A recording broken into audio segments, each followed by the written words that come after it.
వాన వస్తుంది, ఎలా వెళ్దాము? అదిగో చూడు ఎలా పడుతుందో వాన. ఎలా వెళ్దాము?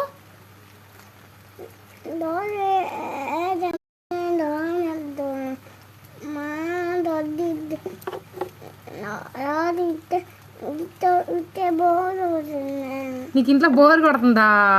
మేడం కొట్టిద్దా? వానని రావద్దని చెప్పాలా? వానని రావద్దంటే ఆగిపోయిద్దా? ఆగిపోయిద్దా వాన? చెప్పు, నువ్వే చెప్పు. వాన రావద్దను నువ్వే చెప్పు.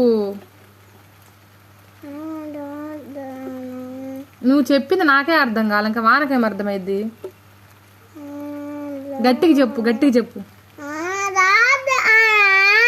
నేను స్కూల్కి వెళ్ళాలి, టైం అవుతుంది అని చెప్పాలి. సరేనా?